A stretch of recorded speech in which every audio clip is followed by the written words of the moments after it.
All right, so are you ready for this? This deep dive, we are taking a look at Trump's deportation plan.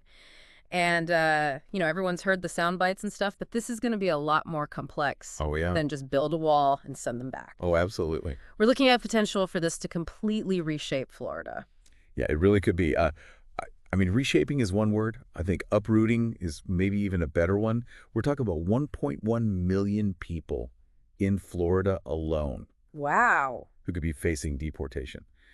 I mean, just to kind of wrap your head around that number, that's like every single person in Jacksonville Yeah. having to pack their bags and leave. It's hard to even imagine. Families, businesses, entire communities just Wow. completely uprooted. And I mean, and that's not even getting into like the huge logistical mess that this would be. I mean, imagine the manpower, the cost, the legal battles. It's just, Oh, yeah. it's kind of mind-boggling. It's a logistical nightmare. But before we get too far into that, I think it's important to kind of take a step back and really break down what exactly Trump is proposing here, beyond the sound bites. Yeah, absolutely. I mean, right off the bat, Yeah. day one, he's talking about declaring a national emergency, Hmm. to try to fast track these deportations.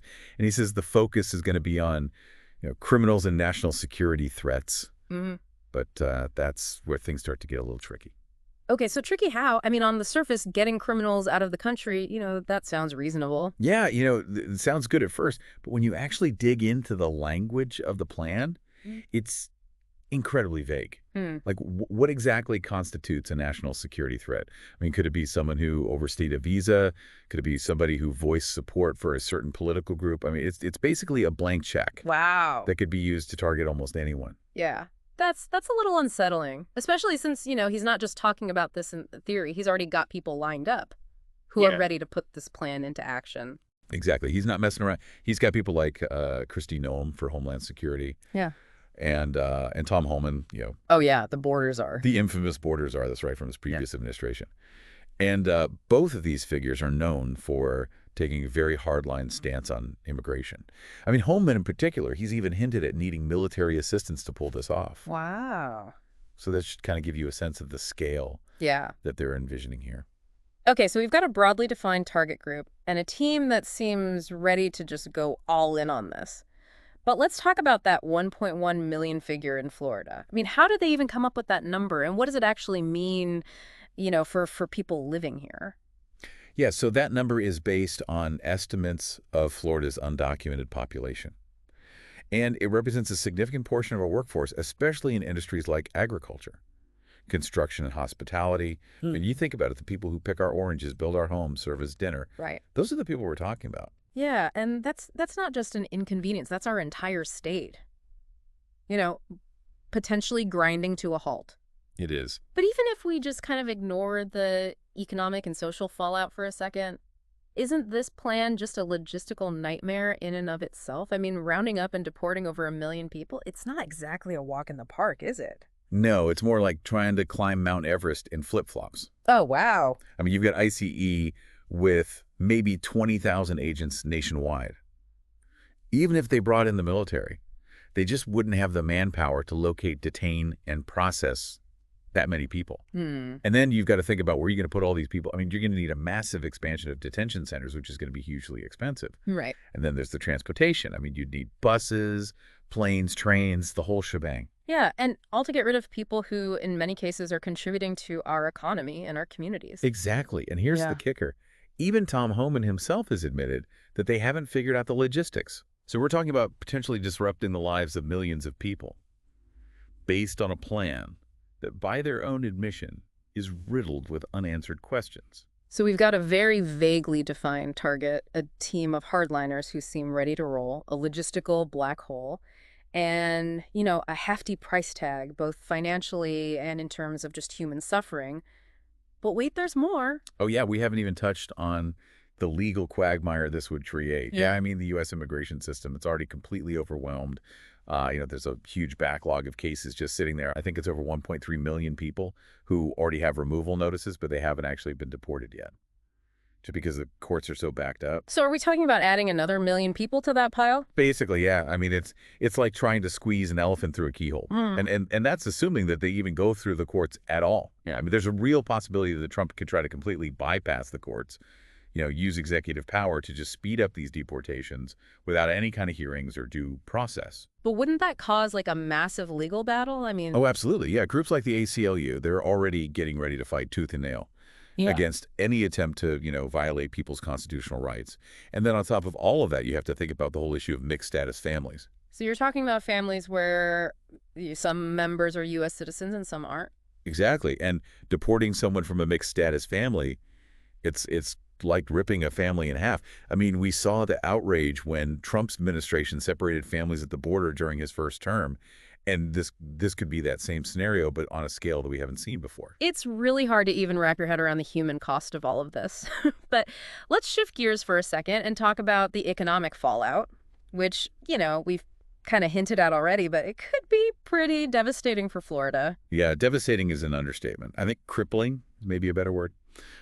Manuel Cunha Jr., the president of the NYSE Farmers League in California, he put it pretty bluntly. He said, if you took away my workforce, you wouldn't eat. Wow, that's pretty stark. Yeah, and it applies to Florida just as much as it does to California. I mean, our agricultural industry relies so heavily on undocumented labor. Just imagine those workers suddenly gone.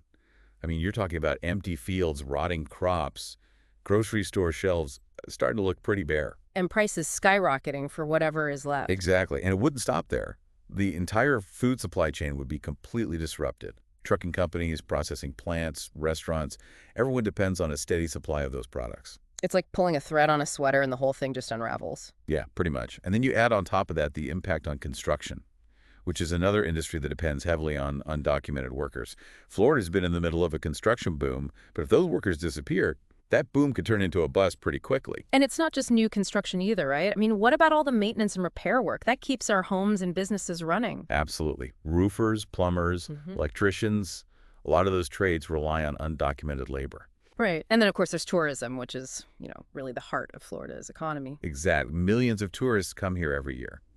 But they need people to staff those hotels, restaurants, theme parks, all those attractions. So fewer workers would mean longer wait times, dirtier hotels, maybe even closed attractions.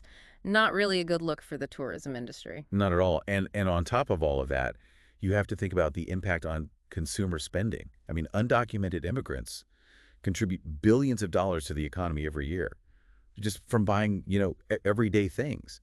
You take away that spending power and you're looking at a potential recession. So it's not just about the individuals being deported, it's about the effects that would be felt by everyone. Exactly. It's a web of interconnected systems, and you disrupt one part of that web, and it can have catastrophic consequences for the whole thing. But I think even beyond, the economic and logistical concerns, there's a deeper question here that we have to ask ourselves. And what's that? Is this plan really about solving a problem, or is it about something else entirely? It does feel like less about practical solutions and more about kind of riling up a certain part of the population. Yeah, it's definitely a hot button issue, and it's hard to ignore, the political motivations behind it. But even if we try to set aside, the politics for a second, we still have to ask ourselves, like, what impact would this have on Florida? Like, on the people?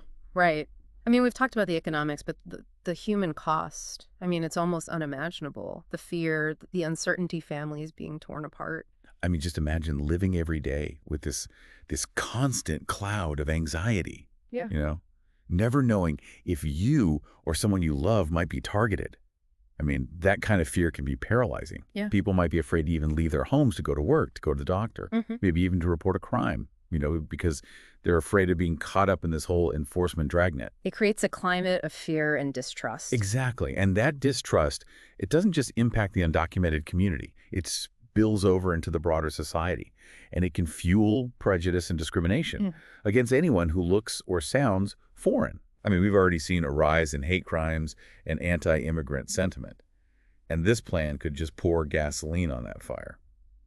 It's a dangerous game to play, pitting groups against each other like that.